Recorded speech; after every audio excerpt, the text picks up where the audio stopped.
Like, how has that infected you or impacted you as a man, as a father, and someone very impactful in the industry? I can't show fake love. I don't know him, but God bless his family, I guess.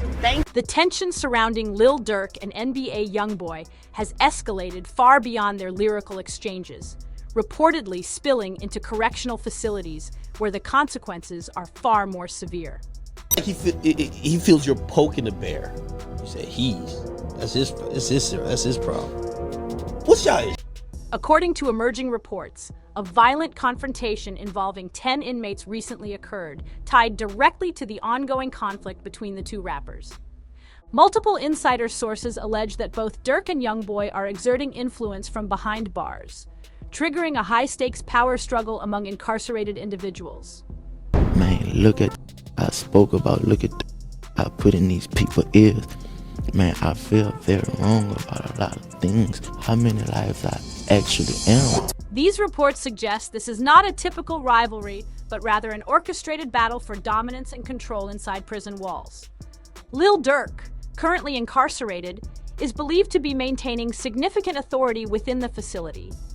Rumors indicate he is directing movements, organizing alliances, and issuing orders from the inside. Reports claim that inmates are being pressured to align with his faction or risk retaliation. Observers describe the environment as tense, with Durk allegedly building a structure of influence that mimics the street-level control he once held. The academics are saying you and NBA YoungBoy's beef is done. Is that true? What beef? Oh, so there's no beef. Beef who? NBA YoungBoy? Shut up, move up. Meanwhile, NBA YoungBoy, also serving time due to charges related to counterfeit prescription drug distribution, is allegedly maintaining his own presence and influence within the prison system. Sources claim his team is operating independently and refusing to back down, creating a standoff with Durk's loyalists.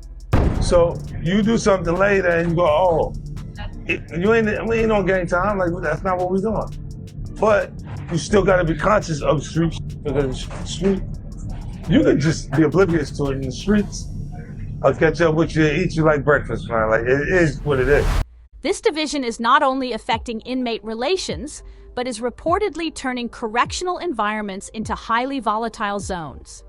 Inmates are allegedly forced to choose allegiance, either with Durk or YoungBoy, leading to internal clashes and growing unrest. As reports continue to emerge, understanding the roots of this conflict is essential. When you see like NBA YoungBoy and Lil Durk, and they got extreme going on, right? But when it happens, NBA YoungBoy will be away. So Durk has an extreme advantage. The next chapter will explore the origins of the long-standing feud between Lil Durk and NBA YoungBoy, tracing the steps that transformed a music rivalry into a prison power struggle. Before the turmoil and prison headlines, the relationship between Lil Durk and NBA YoungBoy began on neutral, if not friendly, ground. In the early days of their careers, the two rappers shared a mutual appreciation for each other's talent and ambition. Around 2017, they frequently acknowledged each other in interviews and social media, signaling a respectful connection between their respective circles. Are you calling around to the industry saying, yo, if y'all YoungBoy, we're done? Which, that's what the whole situation about. Yeah. So it's not music, it's bomb. It's not like no street fight or and where it'd be like, man, y'all. By 2018, Lil Durk went as far as publicly praising YoungBoy, noting his drive and consistency. Fans even speculated that a full collaborative project might be in the works. During this period, the rappers engaged in Instagram lives, laughing and bonding in a way that suggested an emerging alliance. Their online rapport further fueled speculation about a potential partnership between OTF and YoungBoy's crew. However, the calm didn't last. Tensions began to surface in 2019 with the rise of King Von, Durk's close affiliate and a central figure in OTF. I done had the most handsomest boyfriend. Von looked better than every rapper. I had that. Look what I dealt with. Come on now. use your head. I'm not going back down that road. Known for his aggressive lyrical style and unfiltered online presence, Von made headlines after calling out NBA YoungBoy in an Instagram Live. Von questioned YoungBoy's street credibility, sparking the first public sign of animosity between the two camps. What made this moment even more impactful was the swift contradiction that followed.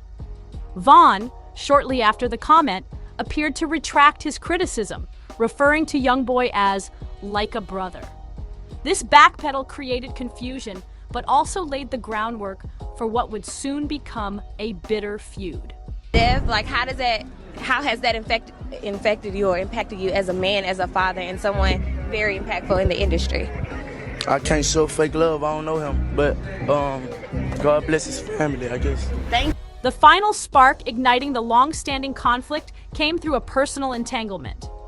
NBA YoungBoy teased a collaboration with Asian Doll, King Von's former partner.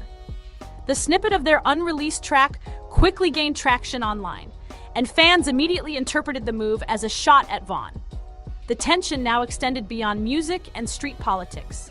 Personal relationships had become involved, adding a deeper layer to the growing conflict.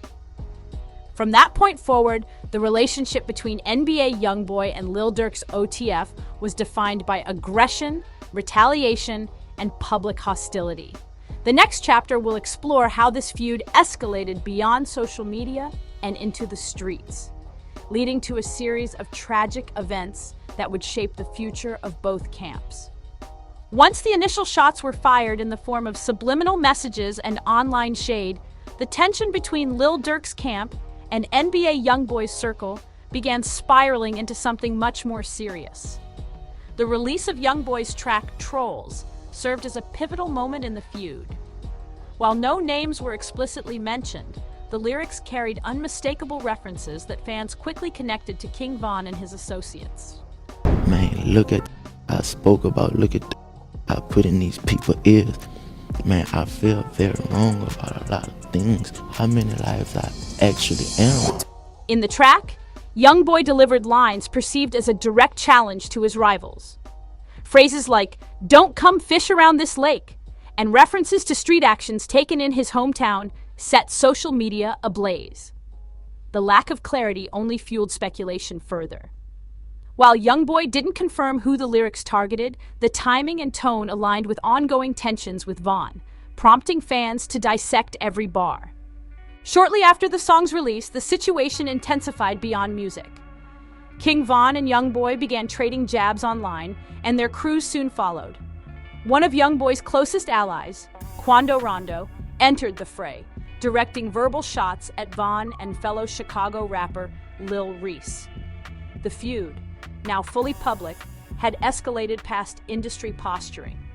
Online threats began to fly, and fans watched closely as each interaction grew more hostile.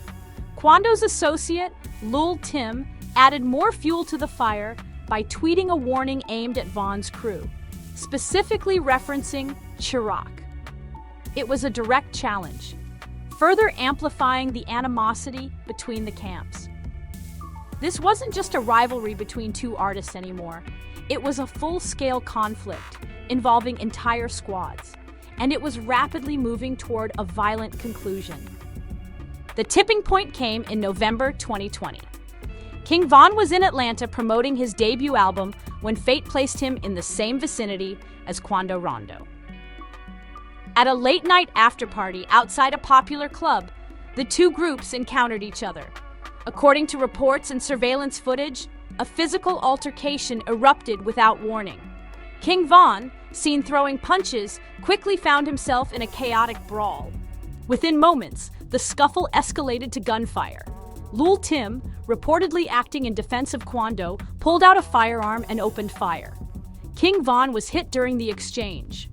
The situation unfolded rapidly, and as emergency responders arrived, Von was rushed to a local hospital.